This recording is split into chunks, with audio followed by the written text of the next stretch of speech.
오늘 이 시간은 성령의 축복을 받는 삶이라는 제목으로 말씀의 은혜를 나누도록 하겠습니다. 어떻게 하다 보니까 8월 한 달 동안 삶에 대해서 설교하고 있습니다. 제가 의도한 게 아니고 어떻게 하다 보니까 이렇게 됐습니다. 제가 2주 전에 한 설교의 제목은 전과 다른 삶이었습니다. 바울의 회심 사건을 가지고 설교했었죠. 그래서 바울이 회심할 때에 어떤 특징이 있었다? 첫째로 회심은 죄인에게 일어난다. 내게 어떤 조건이 있고 칭찬받을 만한 것이 있어서 예수를 믿는 것이 아니다. 두 번째로 회심은 항복하는 것이다. 설명이나 동의에 의해서 이루어지는 것이 아니라 하나님께 항복하는 것이 회심이다. 세 번째 회심은 1대1이다. 내가 예수 믿는다고 내 자녀도 구원받는 거 아니다. 그렇게 설교했었고요. 그래서 진정한 회심을 한 사람이라면 사도 바울처럼 동성애자에서 하나님을 찬양하는 사람이 된 그분처럼 우리가 진정한 변화를 이뤄낼 수 있다. 그런 설교를 했었고, 지난주에는 한계를 넘는 삶이라는 제목으로 설교했죠. 스데반의 설교를 가지고 설교했습니다. 성전에 하나님이 계시다. 유대인들의 주장이었죠. 스데반은 하나님이 성전에 계시다. 차이점이 뭡니까? 유대인들은 성전이라는 곳을 자기의 이익의 수단으로 삼았기 때문에 성전에 와야 하나님을 만나고 죄용서함을 받는다. 그래서 하나님을 자기의 형식과 틀에 가둬놓는 신앙생활을 유대인들이 했다. 그 결과 메시아도 죽이고 스데반도 죽이고 결국 AD 70년에 그 성전은 무너지고 2000년 동안 세계를 떠돌다 600만 명 학살을 당하는 꼴이 자신의 형식적 신앙으로 살았던 유대인들의 결과였다. 근데 스데반은 아브라함과 요셉과 모세의 예를 들면서 하나님은 성전에만 계신 게 아니라 메소포타미아에도 계셨고 이집트에도 계셨고 그리고 광야, 시내 광야에도 계셨다. 그러므로 우리가 하나님께 맞춰야지, 하나님이 내게 맞춰달라는 것은 내 신앙의 한계를 넘지 못하는 것이다. 그러므로 신앙생활을 5년, 10년, 20년 하고 있지만 여전히 한계를 넘지 못하는 신앙을 갖고 있는 것은 하나님이 내게 맞춰주기만을 바라고 있는 것이다. 내가 하나님께 맞출 때 결국 내가 지금 못 넘고 있는 습관, 성격, 건강, 물질의 어려움을 넘어갈 수 있다. 그 설교했습니다. 오늘은 마지막입니다. 성령의 축복을 받는 삶. 오늘 본문의 주인공은 빌립입니다. 이 빌립은 스데반과 같은 집사죠. 7 집사 중에 한 명입니다. 근데 이 빌립이 7 집사로 있을 때에 아주 끔찍한 사건이 일어났죠. 바로 스데반 집사가 돌에 맞아 죽은 것입니다. 그래서 8장 1절에 보시면 그날에 예루살렘에 있는 교회에 큰 박해가 있어 사도 외에 다 유대와 사마리아 모든 땅으로 흩어졌다 그랬어요. 그래서 7 집사들은 다 쫓겨납니다. 이때 빌립도 쫓겨나게 되었어요. 예루살렘에서. 그래서 예루살렘은 죽음의 공간이었습니다. 그런데 오늘 저와 여러분들이 읽은 본문에는 죽음이나 슬픔의 기록이 없어요. 사람을 변화시키고 하나님의 기쁨이 임하는 기록들이 있습니다. 죽음으로 인해서 쫓겨난 빌립이지만 빌립은 생명을 구하고 기쁨을 얻는 사람이 됐어요. 어떻게 해서 된 것일까요? 바로 성령께서 이렇게 하셨다라는 것입니다. 성령께서 죽음의 공간에서 쫓겨나듯 도망쳐 나온 빌립이지만 성령의 인도를 받으니까 생명과 기쁨이 넘치는 사람으로 살게 되었다는 거예요. 그래서 이 본문을 묵상하면서 어려운 현실을 살아가고 있는 저와 여러분, 죽을 것 같은 현실의 어려움을 당하고 있는 저와 여러분들이 어떻게 하면 죽지 않고 살고 기뻐하며 살 수 있을까에 대해서 생각해 보게 되었습니다. 그 방법은 바로 성령의 인도를 받는 것이다 라는 것이죠. 지금까지 신앙생활하면서 성령에 대해서도 설교를 많이 들어왔고 성령의 인도를 받기 위해서 무던히도 애를 쓰셨을 것입니다. 그런데 우리가 그 성령의 인도를 받으려고 하면 성령님은 내 생각과 정반대의 얘기를 하실 때가 있어요. 그리고 그 성령님의 뜻대로 하면 너무 힘들어요. 성령님께서 새벽기도 나와라, 수요기도, 금요기도, 봉사 뭐 이런 거 하라 그러면 힘들어요. 그래서 사람들이 성령의 음성에 성령의 뜻을 알고 있지만은 그대로 순종하고 따라가지를 못하는 경우들이 많은 것입니다. 그래서 오늘 이 본문의 설교를 준비했습니다. 사도행전은 성령의 행전이죠. 성령께서 임재하시고 사람들을 변화시키시고 땅끝까지 복음을 전하게 하시는 성령의 행전입니다. 그런데 우리가 지금까지 봤던 1장부터 7장까지는 성령의 단편적인 역사만 기록되어 있어요. 성령이 임하시고 사람들이 담대해지는 것까지만 기록이 되어 있습니다. 근데 오늘 8장은 성령의 다양하고도 연속된 사역의 모습이 기록되어 있어요. 그래서 성령을 쫓아 살면 이러한 축복이 있구나 하는 것을 우리가 확인할 수 있는 내용입니다. 저와 여러분들이 이 성경 말씀을 믿는다면은, 그리고 이 성경 말씀 속에 나오는 이 빌립처럼 나도 성령의 축복을 받고 싶다면은 오늘 이 말씀을 귀 기울여 보시기를 바랍니다. 여러분, 지금 이 현대 사회는 기독교적으로 보면 성령의 시대입니다. 여러분, 이 사도행전은 뭐로 끝납니까? 사도 바울이 로마에서 가택연금 상태에서 복음을 전하는 걸로 끝나요. 성령이 뭐 어떻게 끝났다 이렇게 끝나지 않아요. 그러므로 성령의 관점으로 보면 이 사도행전 28장에서 끝난 게 아니고 계속 이어지고 있는 것입니다. 그러므로 지금 이 시대는 어떤 시대다? 성령의 시대다라는 것입니다. 그럼 우리는 어떻게 맞춰 살아야 되겠습니까? 성령의 뜻에 맞춰 살아야 복을 받는 거예요. 예를 들어 볼까요? 과거에 조선시대 전만 해도 이 세상의 힘은 무엇에 근거했습니까? 신분과 권위에 근거했습니다. 신분이 높으면 멍청한 아이도 양반이 되고 종들을 거느려요. 그리고 권위가 있으면 사람을 죽여도 감옥에 가지 않습니다. 과거 사회는 어떤 사회? 신분과 권위의 사회였어요. 근데 지금은 어떤 사회? 어떤 사회? 법의 사회죠. 대통령도 법을 어기면 감옥에 가요. 국회의원도 법을 어기니까 자살하잖아요. 자기가 빼도 박도 못하게 됐으니까 자살하죠. 옛날 같으면 배째라는 식으로 있으면 대통령을 어떻게 해요? 박정희 대통령이 그 나쁜 짓을 많이 해도 손끝 하나 못 댔잖아요. 전두환도 그렇고. 법의 공정함이 세워지니까 그 사람들이 다 법의 심판을 받죠. 이 시대는 법의 사회입니다. 그러니까 우리는 법을 지키면서 살아야 되는 거죠. 마찬가지로 이 시대는 성령의 시대입니다. 그러므로 저와 여러분들이 복을 받으려면 성령의 뜻을 쫓아 살아야 된다는 거예요. 내 뜻과 달라도. 딱 성령의 뜻을 쫓으려니까 어려운 일이 막 생기고 해도 성령의 뜻을 쫓아야 복을 받을 수 있다는 겁니다. 그래서 오늘 이 시간에는 저와 여러분들이 어떻게 하면 성령의 축복을 받을 수 있을지, 그리고 성령은 우리에게 어떤 복을 주시는지에 대해서 같이 생각해 보고자 합니다. 그래서 오늘 설교가 성령의 축복을 받는 삶 아닙니까? 여러분들이 이 얘기를 듣고 삶 속에서 현실적으로 성령의 축복을 받기를 바라요.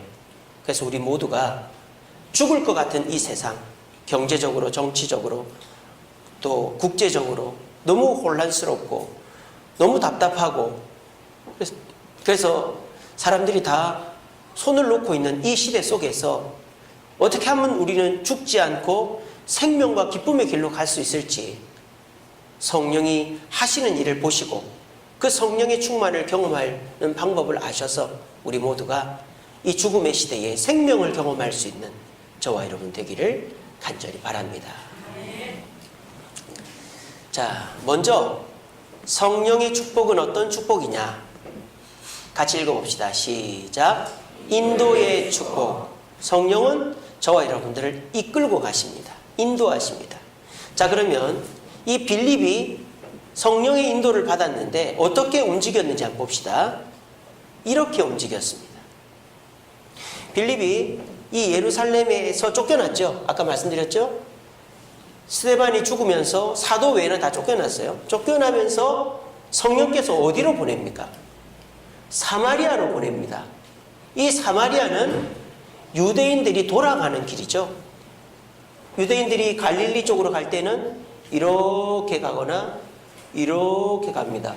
여기를 지나가질 않아요. 왜? 사마리아인들은 혼혈이고 유대인들이 상종을 안 하기 때문에. 그런데 성령께서 이 빌립 집사님을 사마리아로 인도하시는 거예요. 자, 그리고 빌립은 결과적으로 어디로 갔습니까? 맨 마지막으로 이 가이사랴라는 곳으로 갔단 말이에요. 마지막 목적지가. 그러면 우리가 상식적으로 생각하면 어때요? 사마리아하고 가이사랴 가까워요. 그러면 예루살렘 갔다가 사마리아 갔다가 가이사랴로 가면 될 거 아니에요. 근데 유턴을 합니다. 성령께서 사마리아에 갔다 유턴해가지고 다시 예루살렘 쪽으로 와요. 쫓겨났던 곳으로. 그리고는 예루살렘으로는 안 들어가고 어디로 갑니까? 이 광야로 가는 거예요. 밑으로. 이 광야로 가다가 이디오피아의 재무비서를 만나는 거죠. 이디오피아 왕의 내시를. 그리고 난 다음에 또 어디로 갑니까? 가사로 가는 거예요. 가사로 갔다가 아소드를 거쳐서 여기 가이사랴로 가는 이것이 빌립의 전도 여행 코스입니다. 여기에는요, 어떤 계획도 없어요. 어떤 계획을 세우고 움직이는 것도 아니고 일관성도 없어요. 동쪽에서 서쪽으로 간다든지 높은 데서 낮은 데로 간다든지 먼 데서 가까운 이런 것도 없어요. 그리고 확신도 없어요. 빌립이 여기를 갈 때 이렇게 하면 잘 되겠지. 저기를 갈 때 저기 가면 누가 날 도와주겠지. 이런 거 없어요. 그냥 가는 거예요. 근데 빌립은 지금 그냥 가는 게 아니라 성령의 인도를 따라서 가는 겁니다. 26절 보십시오. 주의 사자가 빌립에게 말하여 이르되 일어나서 남쪽으로 향하여 예루살렘에서 가사로 내려가는 길까지 가라. 그러니까 지금 사마리아에서 다시 유턴해서 예루살렘으로 해서 가사 쪽으로 가라는 거예요. 자, 그 다음에 29절 보시면 성령이, 이번에는 아예 성령이라고 하죠. 성령이 빌립더러 이르되 수레로 가까이 나아가라. 가사로 가다가 수레를 하나 봤는데 그 수레로 가래요. 또 39절 보세요. 둘이 물에서 올라올 때 주의 영이 빌립을 이끌어 갔다. 지금 빌립은 자기가 뭐 어떻게 계획을 하고 가는 게 아니라 철저하게 성령께서 가라고 하는 대로만 가고 있는 거예요. 그랬더니 생명을 얻고 기쁨을 얻었다라는 것입니다. 이게 인도의 축복이다라는 것입니다. 제자들은 예수님 살아계실 때에는 예수님만 쫓아갔습니다. 예수님이 어디로 가자 하면 글로 가고, 예수님이 배 타고 먼저 가라 하면 배 타고 가고, 그렇게 했었습니다. 근데 예수님이 딱 돌아가시고 나니까 제자들은 더 이상 어떻게 할 줄을 모르는 거예요. 그때 예수님께서 성령을 보내주십니다. 그러면서 예수님께서 내가 성령을 보낼 건데 그 성령은 어떤 분인가를 요한복음 14장 26절에서 말씀하셨어요. 성령, 그가 너희를 가르치시고 너희에게 모든 것을 생각나게 하실 것이다 라고 예수님께서 말씀하셨습니다.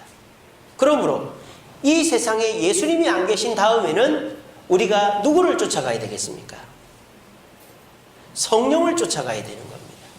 그러면 그 성령께서 내 계획과 또는 일관성도 없고 확신도 없는 길이라 할지라도 성령께서 가자고 하는 길은 확실한 길이고 성공의 길이고 축복의 길이다라는 것이 우리 예수님의 보증이고 오늘 빌립이 우리에게 보여주는 것입니다. 어떤 분이 젊어서 군대를 갔습니다. 이건 제 얘기가 아니고 저도 비슷한 일 있었다고 말씀드렸죠. 어떤 분이 군대를 갔는데 군대 가면 다 이제 노래를 시키잖아요. 그래서 다 내무반에서 요즘은 동기 내무반이기 때문에 그런 거 없습니다. 옛날에는 같은 부대원들끼리 내무반을 쓰니까 상사가 있고 부하 직원이 있고 하니까 이 상사가 노래를 시켰대요. 야, 노래 하나 해봐. 노래 일발 장전 발사 뭐 이렇게 하잖아요. 근데 이 그 사람이 예수 믿는 사람이었나 봐요. 그래가지고 주여 내가 무슨 노래를 할까요? 무슨 노래를 할까요? 아는 노래가 없는데 무슨 노래를 했는지 아십니까? 성령께서 이걸 해라 그렇게 한 거예요. 그래서 뭐라고 했냐면 나의 갈 길 다가도록 예수 인도하. 그러니까 술렁술렁합니다. 저놈이 미쳤나 돌았나 초장부터 꼬이네. 저놈 군생활 이제 꼬였다. 그래서 막 웅성웅성 하는 거예요. 이 사람도 제정신이 아니죠. 자기가 노래는 해야 되겠는데 그 성령께서 나의 갈 길 다가도록 하라는 거예요. 그래가지고 진짜 있었던 얘기입니다. 그래서 이 사람이 그걸 아무 생각 없이 부른 거예요. 나의 갈 길 다가도록 불렀더니 막 웅성웅성 하면서 막 그러니까는 이제 난 죽었다 이 된 거예요. 근데 갑자기 누가 야 조용히 해 노래 좀 듣게 이러는 거예요. 그게 누구였을까요? 최고 왕고가 그렇게 한 거예요. 조용합니다. 그리고 난 다음에 아무 일이 없었대요. 그리고 그 왕고가 찾아와가지고 나도 옛날에 교회를 다녔는데 나한테 성경을 좀 가르쳐달라고 그랬답니다. 진짜로. 그래가지고 그 사람이 군생활이 꼬인 게 아니라 군생활이 탄탄대로로 풀렸대요. 이런 게 성령의 인도다라는 것이죠. 우리가 납득이 안 되죠. 세상에 그 군대 이등병 초짜가 나의 갈 길 다가도록 이게 말이 됩니까? 그런데 성령이 시키는 대로 하니까 희한하게 그 자리에 예수 믿다가 타락한 놈이 앉아있을지 누가 알았겠어요? 가슴에 찔려가지고 나한테 성경을 가르쳐달라고 그랬더니 성령은 그런 분입니다. 여러분들이 생각할 때 이렇게 하면 옳겠다 싶은 것들이 있잖아요. 근데 성령은 그대로 안 해줘요. 내가 일로 가려고 하는데 성령은 일로 가게 합니다. 왜? 성령은 내가 원하는 것을 들어주는 분이 아니고 내게 좋은 것을 들어주는 분이기 때문입니다. 여러분 이걸 꼭 기억하십시오. 여러분들이 원하는 게 다 좋은 겁니까? 생각해 보세요. 여러분 지금 먹고 싶은 거 있죠? 가고 싶은 데 있죠? 해보고 싶은 거 있죠? 입으로 담을 수 없는 그런 것들 있잖아요. 그거 다 해보세요. 그거 여러분들한테 좋겠어요? 만약에 제가 그런 생각 가까워요. 주여 내가 기도만 하는 자마다 다 낫게 해주시고 제가 건드는 것마다 다 금이 되게 해주옵소서. 그렇게 생각할 때도 가끔 있는데 내가 만약에 우리 애가 막 달려오는데 안아줬어요. 내 손으로 대면 다 금이 돼. 그럼 애가 금덩어리가 되면 어떻게 되겠어요? 그럼 낭패 아닙니까 그게? 성령은 우리를 인도하십니다. 내 생각대로 하는 것도 아니고 일관성도 없고 또는 뭐 확신도 없이 나를 인도하신단 말이에요. 그런데 우리가 아무 생각 없이 성령의 뜻이 맞다면 그대로 가면 성령은 좋은 길로 인도해 주시는 거예요. 여러분 기억하십시오. 내가 원하는 것이 좋은 게 아니에요. 성령은 내가 원하는 것이 좋게 되기 위해서 우리를 인도하십니다. 이거를 믿으면 우리에게는 죽음의 장소에서도 생명의 일이 벌어지는 거예요. 요즘 같은 불경기, 요즘 같은 불볕더위, 요즘같이 이 혼탁한 시절 속에서 사실 우리는 어떻게 해야 될지를 모르잖아요. 그렇지 않습니까? 내가 이렇게 퇴직은 하고 돈은 좀 있는데 사람들이 여기 해봐 저기 해봐 도대체 어디다 해야 내가 잘 될지 모르잖아요. 그죠? 또 내가 뭔가를 하고는 싶은데 이걸 해야 될지 저걸 해야 될지 모르잖아요. 그런데 그 혼란스러운 가운데서 우리가 믿는 사람이면 우리에게 좋은 것을 주시는 분에게 와서 물어봐야 되는데 우리는 하나님께 묻지는 않고 사람한테 묻고 TV, 인터넷 검색하고 그렇게 해서 내 길을 찾아가려고 하니 그 길에는 확신도 없고 그 길에는 성공도 보장이 안 되는 거예요. 여러분, 우리에게는 확실한 길이 있습니다. 그것은 바로 성령의 인도를 받는 것입니다. 그 성령의 인도는 내가 생각한 대로 되지는 않을지라도 반드시 나에게 좋은 일로 결말 맺게 해주시는 거예요. 한번 해보십시오. 내일부터 성령의 인도를 간구하고 성령이 인도하는 대로 해보십시오. 설사 군대에서 노래 부르라 그러는데 나의 갈 길 다가도록 부르라는 그런 황당한 성령의 음성이 있더라도 한번 그대로 해보세요. 속는 셈 치고 한번 해보세요. 한번 진짜로 그렇게 하루를 살아보시라니까요. 그랬을 때 여러분들이 성령의 인도를 따라 사니까 망할 것 같고 안 될 것 같고 어려울 것 같은데 예상외로 잘 되네, 이런 것들을 경험하게 되실 거예요. 내가 화내고 싶었는데 화 안 내고 내 마음대로 해보고 싶었는데 안 하니까 더 잘 되네, 이런 거를 반드시 경험하게 될 겁니다. 성령의 축복은 성령의 인도를 따라갈 때 내 삶 속에 나타나는 거예요. 오늘 이 말씀이 내 머리에만 머무는 게 아니라 여러분의 삶 속으로 연결되어 가지고 이번 한 주간 동안 성령의 인도를 따라서 그분이 주는 축복을 경험할 수 있는 저와 여러분 되기를 간절히 바랍니다. 두 번째로 성령은 우리에게 어떤 축복을 주시는가 읽어봅시다. 시작. 성령은 반드시 성공하게 해주십니다. 오늘 이 빌립은 오늘 본문에서만 두 번의 중요한 사건이 있죠. 첫 번째 사건은 이 사마리아 성에서 있었던 사건이고, 두 번째 사건은 예루살렘에서 광야로 가는 길에 있었던 내시를 만나는 사건이었어요. 자, 이 두 사건 다 공통점이 뭡니까? 좋은 어떤 계획이나 준비가 돼 있는 상태가 아니었어요. 사마리아 성에 아는 사람이 있는 것도 아닙니다. 또 사마리아 성이 자기랑 유대인들은 안 가는 곳이니까요. 여러분들 성지순례 가시면은 유대인들은 안 들어가는 데가 있습니다. 어디를 안 들어가는 줄 아세요? 베들레헴을 안 들어갑니다. 여러분, 베들레헴이 누구 고향입니까? 예수님 고향이고 다윗 고향입니다. 베들레헴을 안 들어가요. 왜? 베들레헴은 팔레스타인 자치국이기 때문입니다. 들어가면 총 맞아요. 베들레헴 가보시면 높은 장벽으로 베들레헴을 뺑 둘러놨어요. 못 들어가게 해놨어요. 우리는 들어가죠. 우리는 이방인이니까, 우리는 외국인이니까 들어가요. 또 유대인들이 못 들어가는 데가 있어요. 어딘 줄 아세요? 여리고는 못 들어가요. 여리고. 삭개오를 만났던 그 여리고. 여호수아가 그 뺑뺑 돌아가지고 무너뜨렸던 그 여리고는 유대인들이 못 들어가요. 왜? 거기도 팔레스타인 자치국이기 때문에. 그 입구에 보면 이스라엘 군인들이 총 들고 서 있습니다. 신분증 검사 다 합니다. 얼마나 불편해요, 그게. 그죠? 왜 못 들어가요? 들어가면 되지. 서로 잘 지내면 될 텐데. 참 유대인들도 참 고집이 셉니다. 이 사마리아가 그랬다 이 말이에요. 못 들어가요. 유대인들은 안 들어가는데요. 근데 성령께서 들어가래요. 그리고 이 내시를 만났던 곳은 만났으니까 만난 거지. 여긴 사람이 없는 곳입니다. 사람이 살지 않는 곳이에요. 근데 성령께서 가라고 하시는 거예요. 근데 거기를 갔더니 성공을 한 거예요. 어떤 성공이 있었습니까? 오늘 본문에 보면은 사마리아 성에 갔더니 이렇게 되어 있습니다. 6절에 보면 8장 6절에 무리가 빌립의 말도 듣고, 이 말은 뭐예요? 빌립이 사마리아 성에 딱 갔는데 사마리아 성 사람들한테 복음을 전했어요. 그랬더니 사람들이 몰려온 거예요. 몰려왔어요. 그리고 어떻게 됩니까? 표적도 보고 그랬습니다. 그 표적이 뭡니까? 7절에 보면은 더러운 귀신이 나가고 중풍병자가 걸었다. 기적이 일어났어요.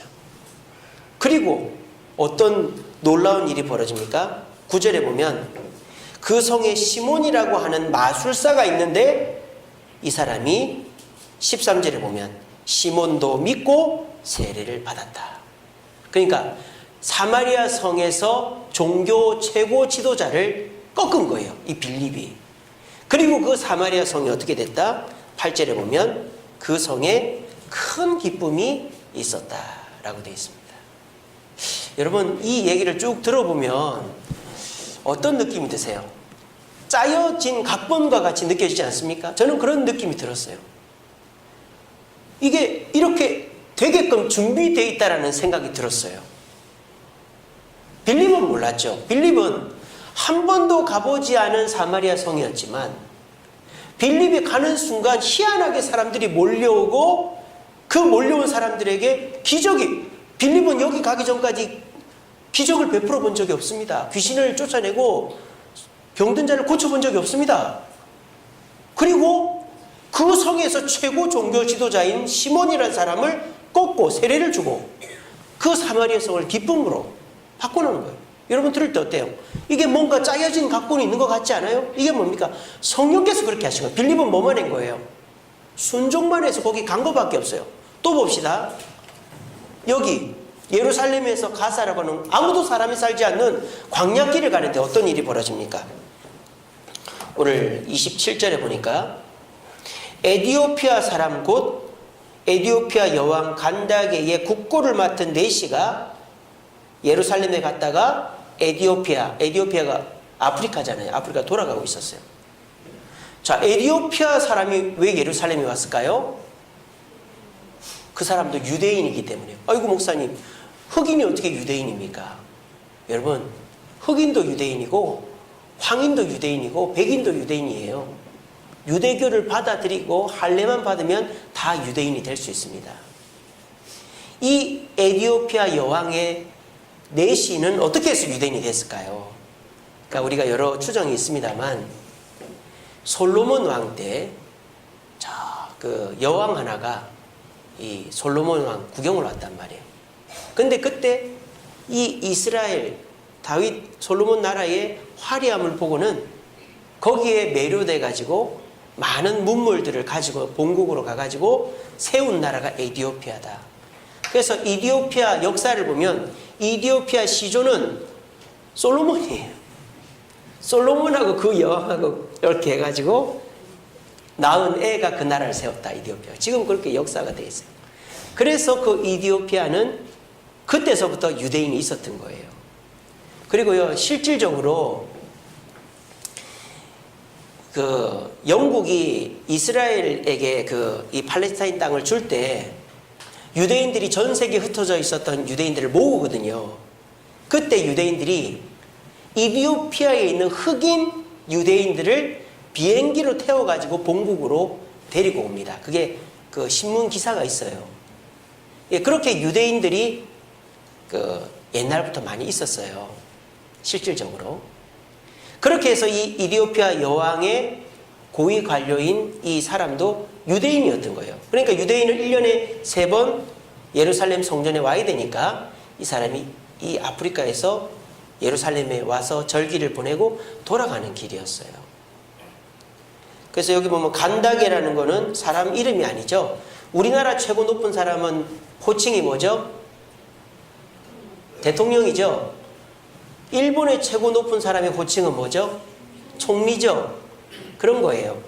이디오피아에서 왕의 이름은 간다게. 근데 그 간다게의 네시, 여기서 네시는 우리나라 네시, 네 전하 이게 아니고 그 뭐 거시기 자르는 그게 아니고 그냥 비서를 네시라고 그러는 거예요. 번역을 좀 잘해야 될 텐데.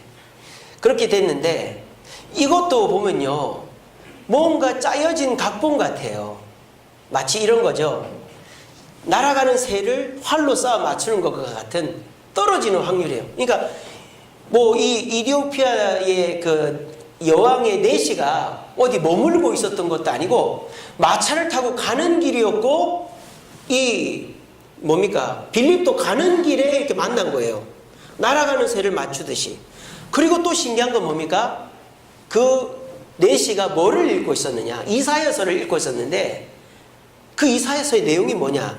32절에 보면 그가 도살자에게로 가는 양과 같이 끌려가고 털 깎는 자 앞에 있는 어린 양의 조용함과 같이 입을 열지 않고 그가 구령을 당할 때 공정한 재판을 받지 못했으니 누가 그의 세대를 말하리요? 그의 생명이 땅에서 빼앗김이로다. 여기서 그는 누구를 말할까요? 여러분들은 다 알죠. 설교를 많이 들었으니까. 근데 이 네시는 모르는 거예요. 율법책은 떠듬떠듬 히브리어를 읽고는 있는데 그가 여기서 선지자, 이 글을 쓴 사람을 말하는 건지 아니면 제3자를 말하는 건지 모르는 거예요. 그러니까 이 내시가 하필이면은 예수님에 대한 궁금증을 가지고 있었다 이 말입니다. 그때 이 빌립이 갔더니 성령께서 뭐래요? 저 마차로 같이 가까이 가라는 거예요. 그 가까이 왔죠? 그 내시가 읽는 글을 보니까 마침 누구의 글이에요? 예수님에 대한 예언의 글인 거예요. 그래서 빌립이 여기서 그는 예수님입니다. 그리고 그 예수님이 실질적으로 이 땅에 오셨다가 유대인들에게 맞아 죽었습니다. 십자가에 달려 죽었습니다. 근데 다시 부활해서 하늘로 가셨고 그 예수를 믿어야 구원을 얻습니다. 이렇게 제사 안 지내야 되고 예수님 믿으면 한 방에 모든 죄가 사해집니다. 그렇게 얘기를 딱 했더니 이 내시가 고위 관료가 뭐랍니까? 길 가다가 물이 있는 곳에 이르러 보라 물이 있으니 내가 세례를 받음이 무슨 꺼리낌이 있겠느냐. 세례를 받은 거예요. 그래서 이 내시가 세례교인이 된 거예요. 예수 믿는 사람이 된 거죠. 그리고 지금 이디오피아는 기독교 국가가 됐습니다. 기독교인이 엄청 많아요. 성지순례 가면요, 아프리카 사람들이 성지순례를 엄청 많이 옵니다. 그러니까 성지순례를 제일 많이 오는 그룹이 아프리카 그룹이고 두 번째 그룹이 천주교예요. 천주교. 왜냐? 천주교는 성지순례를 하면 공로가 쌓여요. 천국에 갈 수 있어요. 세 번째 그룹이 개신교예요. 개신교도들이 별로 안 와요. 백인들, 우리 황인들. 흑인들 성지순례 굉장히 많이 옵니다. 그리고 천주교인들은 그거가 자기들에게 구원의 공로가 되는 거죠. 자, 그런데 이 이디오피아가 아마도 이 내시를 통해서 복음이 전해졌을 것이다. 우리 그렇게 보는 것이죠. 여러분, 사마리아 사건과 이 내시의 사건을 비교해 보면 뭔가 짜여져 있는 각본과 같이 보여지지 않습니까? 이렇게 될 수가 없잖아요. 이것은 다 성령께서 준비를 해놓은 것이다라는 겁니다. 그런데 애석하게도 성령은 그거를 안 가르쳐주고 일단은 시키는 거예요. 근데 그거 시키는 거를 순종을 하면 그 성공이 내 것이 되는데 그걸 거절을 하면 그 준비되어 있는 밥상을 내가 못 얻어먹는 거예요. 저는 오늘날 많은 그리스도인들이 성령의 음성을 들으면서도 그것에 순종하지 않아 준비된 밥상을 걷어차고 있다고 생각합니다. 우리가 겉으로 볼 때 그리스도인들은 세 가지 고난을 겪고 있다고 그래요. 겉으로 볼 때. 그리스도인들은 첫째로 고난을 당합니다. 고난이라는 것이 예전처럼 이렇게 감옥에 갇히고 순교당하고 이런 건 없지만 이 교회에 나오는 것 자체가 고난이라고 또 생각하는 거죠. 또 내가 먹고 싶고 하고 싶은 거 못하게 하는 것 자체가 고난이라고 생각하고 그런 식으로 우리 믿는 사람들 바깥에서 볼 때 예수 믿는 사람 참 어렵게 산다. 고난을 당한다. 두 번째, 우리 예수 믿는 사람 피난을 다니는 거. 여기로 도망가고 저기로 도망가고. 그리고 예수 믿는 사람들은 가난하다. 그렇게 생각하는 거예요. 예, 맞습니다. 우리 예수 믿는 사람 고난이 있습니다. 또 예수 믿는 사람들 피해 다닙니다. 예수 믿는 사람들은 가난합니다. 그렇지만 그게 전부가 아니라는 거예요. 처음에는 그럴지 몰라도 성령께 순종하기만 하면 그 이유는 성령께서 차려놓은 밥상 속에서 복을 받게 되어 있다는 거예요. 이게 성령의 인도를 받을 때에 주어지는 축복이다라는 것입니다. 처음에 딱 봤을 때는 이게 복인가 아닌가 싶을 정도로 우리에게 아무 호감과 메리트가 주어지지 않지만 일단은 순종하고 나면 어떻습니까? 그것이 우리에게 큰 복으로 다가오는 것입니다.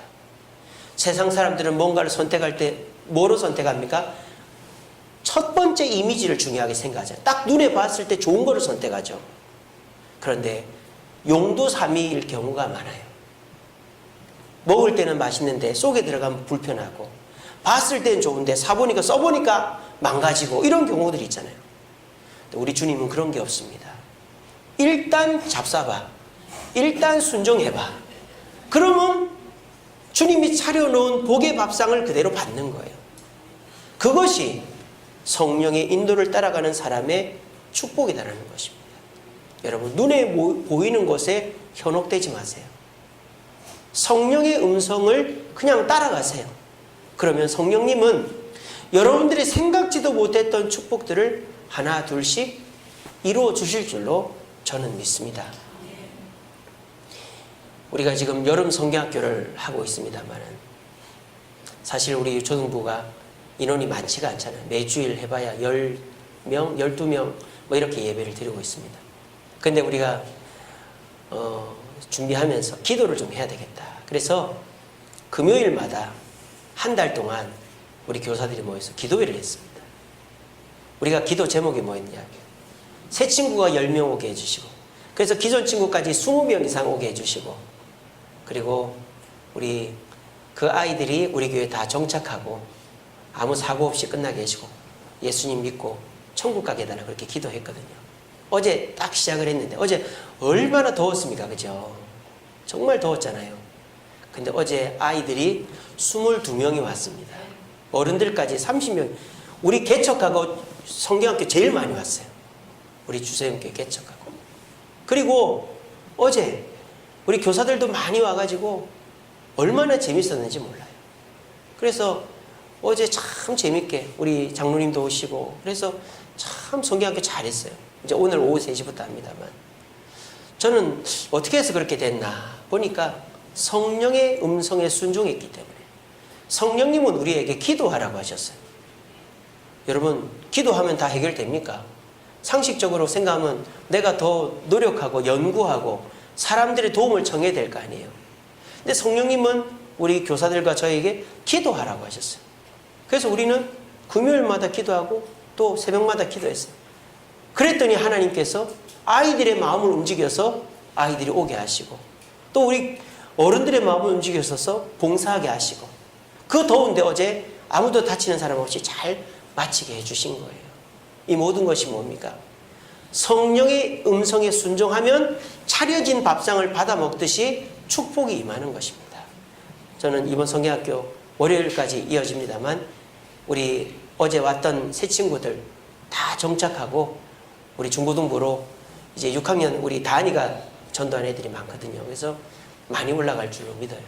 그래서 우리 모두가 성령의 음성에 순종할 때 처음에는 안 좋아 보여도 성령의 뜻이 확실하다면 순종할 때 성령은 반드시 끝이 좋게 성공으로 끝나게 해주실 줄로 믿는 저와 여러분 되기를 간절히 바랍니다. 말씀을 마지막입니다. 마지막 성령의 축복은 무엇인가? 이 화면 안 넘어가네요. 아마 창이 이제 됐습니다. 자, 읽어봅시다. 시작. 성령의 인도를 따라 살면 자녀에 대해서 걱정할 필요가 없어요. 자, 여기 보시면 이 빌립이 사마리아 갔다가 여기서 넷이 만났다가 아소도를 지나서 가이사랴에 갔어요. 이 가이사랴에서 정착을 했습니다. 자, 이 빌립이 가이사랴에 정착을 하면서 결혼을 했어요. 그래서 아기를 4명을 낳았는데 저처럼. 근데 딸만 4을 낳았어요. 근데 그 당시는 딸이 그렇게 인기 있는 자녀가 아니거든요. 근데 이 빌립의 딸들이 어떻게 됐느냐? 하나같이 잘 큰 거예요. 어떻게 잘 컸을까? 얼굴이 무슨 양귀비 같이 이뻤을까? 공부를 잘해서 뭐 어떻게 됐을까? 돈을 많이 벌었을까? 그게 아니라 이 빌립의 4딸들이 신앙이 엄청 좋았던 거예요. 그래가지고 결혼도 안 했는데 교회에서 인정을 받아가지고 교회에서 크게 쓰임을 받는 딸들이 됐던 거예요. 그래가지고 나중에 보면요, 어떤 기록이 있느냐? 사도 바울이 3차 전도여행을 마치고 예루살렘으로 가는 길에 빌립의 집에 들릅니다. 그때 이 빌립의 딸이 바울에게 그렇게 얘기해요. 바울 선생님, 예루살렘에 가면 선생님을 유대인들이 잡으려고 그러고 있어요. 가지 마세요. 그런 미래를 예언하는 일까지 했던 거예요. 그러니까 이 빌립의 4 자녀가 하나같이 하나님 앞에 크게 쓰임받는 자녀가 되었다는 것입니다. 여러분들이 볼 때 이게 무슨 자녀의 축복이냐 싶으십니까? 그렇게 생각할 수도 있겠죠.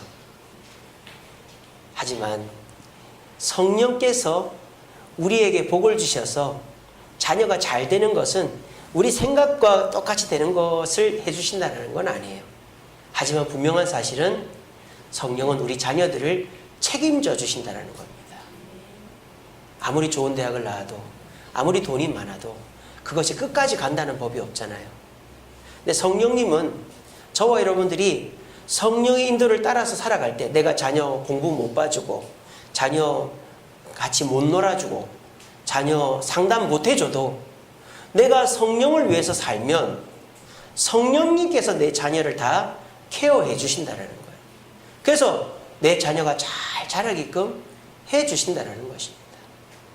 그래서 남들이 칭찬하면 칭찬했지 욕먹을 짓 하는 자녀가 되지는 않게 된다라고 오늘 우리에게 말씀하고 있는 것입니다.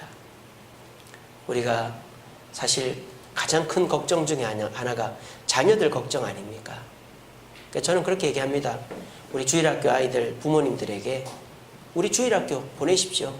제가 책임지고 효도하는 자녀 만들고 책임지고 자기 밥벌이는 하고 세상 살아갈 수 있게끔 만들어 놓겠다고 그렇게 얘기합니다. 그래서 저는 주일학교는 제가 은퇴할 때까지 아이들 키울 겁니다.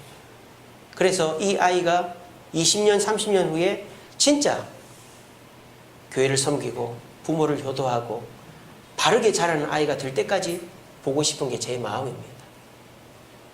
그리고 주님께서 그렇게 해 주실 줄 믿습니다. 자녀 걱정하지 마세요. 내가 주님 쫓아서 살고 자녀 교회 나오면 반드시 내 자녀는 뭐 내 욕심대로 되지는 않을지라도 부끄럽거나 손가락질 받는 애는 되지 않습니다. 오늘 빌립이 그렇게 돌아다니면서 전도했는데 딸만 넷을 낳았는데 그 딸들이 다 성령의 인도를 받아서 잘 된 거예요. 여러분들도 교회 섬기고 주님 뜻대로 살면 가정에 소홀할 수 있죠. 하지만요, 주님을 위해서 가정에 소홀한 거는 주님이 다 책임져 주세요. 그런 확신을 가지시고 주님 앞에 최선을 다해 보시기 바랍니다. 그러면 주님이 반드시 여러분의 자녀들을 복된 자녀로, 칭찬 듣는 자녀로, 그래서 효도하는 자녀로 만들어 주실 줄로 믿습니다. 우리 말씀 같이 읽어봅시다. 시작. 내가 이르노니 너희는 성령을 쫓아 행하라. 그리하면 육체의 욕심을 이루지 아니하리라. 아멘. 자, 재밌는 말씀이죠. 성령을 쫓아 행하라. 그리하면 복을 받으리라. 성령을 쫓아 행하라. 그리하면 다 잘 되리라. 만사가 형통하리라. 그렇게 안 돼 있어요. 성령을 쫓아 행하면 어떻게 된다고요? 육체의 욕심이 안 이루어진다 그래요. 이게 축복입니다. 이게 축복이라고 믿어지는 분들은 진짜 그리스도인들이에요. 아까도 말씀드렸죠. 내 욕심대로 다 되는 게 좋은 일이 아니라고. 그런데 내 욕심을 제어하고 나를 바른 길로 인도하고 나를 성공케 하시고 내 자녀가 바르게 자라가게 해주시는 분은 바로 성령님이라는 거예요. 이 성령님은 저와 여러분들이 진짜 복을 받게끔 해주는 분이다라는 것입니다. 우리가 아무리 교회를 다녀도 성령의 인도를 따라 살지 않을 때 우리는 공연부를 하게 됩니다. 주여 내게 돈을 주시옵소서. 성공하게 해주옵소서. 이게 낫게 해주옵소서. 공연불이에요. 응답이 안 돼요. 돼도 문제예요. 성령의 인도를 쫓아 살지 않으면요, 여러분들의 삶 속에 하나님의 역사가 일어나지 않아요. 왜? 이 시대는 성령의 시대니까.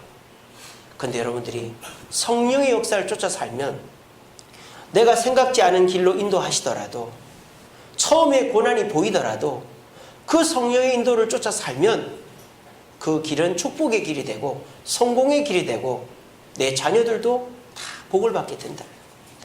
이것이 이 시대에 성령이 우리에게 얼마나 중요한가 하는 것입니다.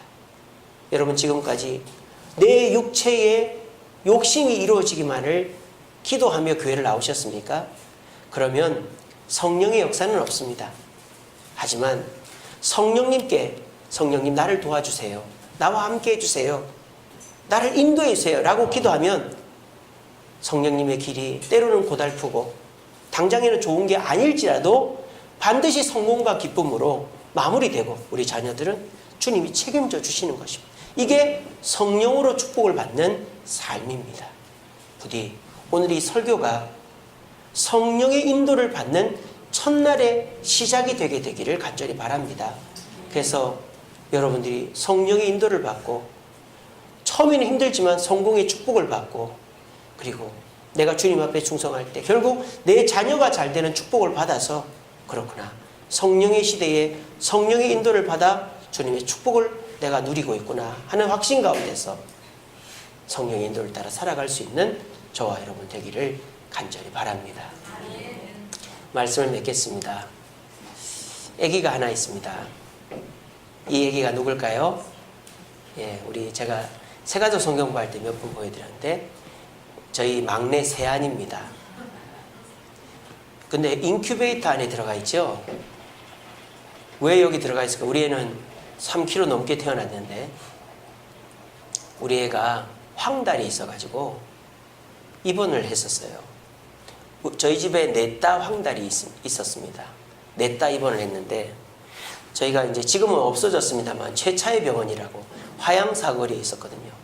거기 병원을 다녔는데 병원에서는 괜찮다고 하는 거예요. 괜찮다고. 그러니까 햇볕 많이 세게 하라고 그러더라고요.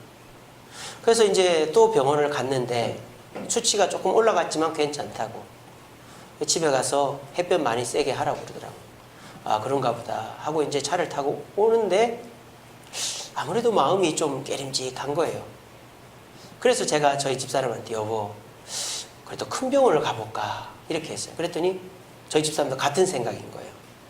그래서 저희가 건대병원을 갔죠. 예약 없이 대학병원 가면 반나절은 기다려야 되잖아요. 근데 저희가 11시쯤 아침에 일찍 최차의 병원 갔다가 11시쯤 건대병원을 딱 갔는데 바로 의사를 만나게 해주는 거예요. 그러니까 오전 예약된 사람이 안 오거나 다 끝났나 봐요. 그래가지고 바로 의사를 딱 만났는데 의사가 우리 애를 딱 보더니 하는 말이 바로 입원을 시키라는 거예요. 그래서 입원을 시켜가지고 피검사를 했죠. 그러니까 대학병원에서는 피검사를 이 뒤꿈치를 따갖고 하더라고요. 치수가 2배 넘게 나오는 거예요. 2배 넘게. 황달이 심해지면요. 황달 성분이 뇌로 들어가서 뇌가 망가져요. 그래서 황달이 심해지면 교환 수혈을 해야 됩니다. 황달기가 들어가 있는 피를 다 빼내고 새 피를 집어넣어야 돼요. 그러니까 그 직전까지 갔던 거예요. 그래가지고 건대병원에 갔는데 또 건대병원이 이 유아 중환자실이 최고로 좋은 거예요.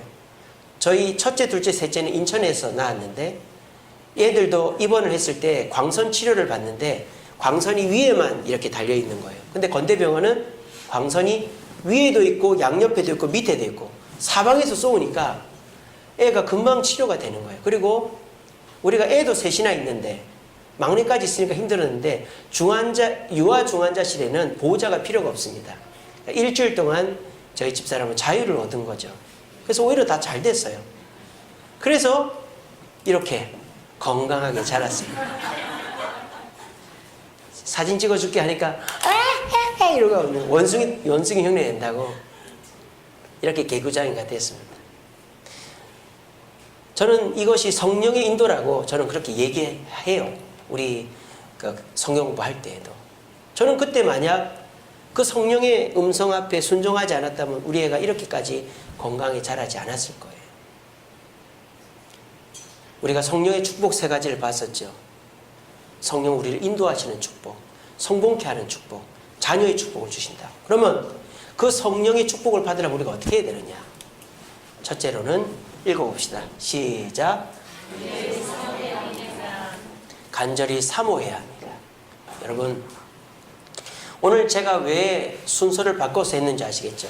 원래 사실은 이 성령을 받는 법을 먼저 설교하고 그러면 어떻게 되는가 이렇게 해야 되는데 제가 먼저 성령의 인도를 받으면 성령 따라 살면 이런 축복이 있다는 걸 말씀드렸어요. 여러분 마음속에 성령을 따라 살고 싶습니까? 안 살고 싶습니까? 살고 싶은 마음이 드시죠? 아직도 안 그런 분들이 많은가요? 다시 한번 물어보겠습니다. 성령 인도를 따라서 축복을 받고 싶습니까? 예. 그러면 성령의 인도를 사모해야 되는 거예요. 어떻게? 기도로. 성령님, 오늘 하루도 나를 인도해 달라고 간절히 사모하는 거죠. 그렇게 하면 성령님이 여러분들을 인도해 주십니다. 왜?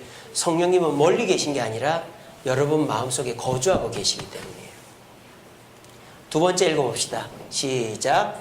죄를 회개하고 깨끗이 해야 합니다. 여러분, 벽에다가 무슨 테이프 붙일 때 반드시 해야 될 게 있습니다. 뭘 해야 되죠? 닦아야 돼요.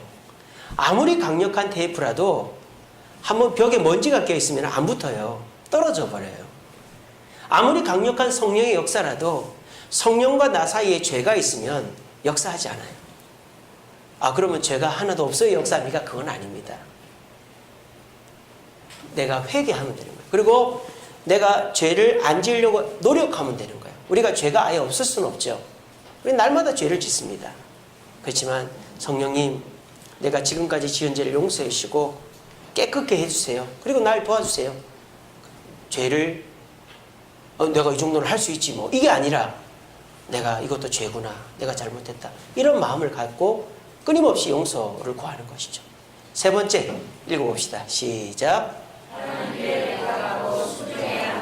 순종을 해야 되는 거예요. 내 생각과 전혀 달라도, 또 처음에는 어려워도 일단 순종하면 차려진 밥상을 먹는 것처럼 은혜가 확 오는 거예요. 이게 성령의 인도를 받는 방법입니다. 간단해 보이지만 이거를 못하는 것이죠. 성령을 사모하시기 바랍니다. 성령님, 나를 도와주세요. 아침마다 기도하시기 바랍니다. 그리고 성령의 도움이 있기 위해서는 내가 정결해야 돼요. 죄를 아예 안 짓는 게 아니라 죄를 지어도 인정하고 용서해달라고 회개해야 돼요. 그리고 성령의 음성이 들리면 순종해야 됩니다. 이거는 내가 뭐 힘들어서 못하고, 그거는 내 계획과 달라서, 이러면 안 되는 거죠. 이렇게 할 때 저와 여러분들의 삶 속에 성령은 반드시 축복을 내려주십니다. 왜? 이 시대가 성령의 시대이기 때문에.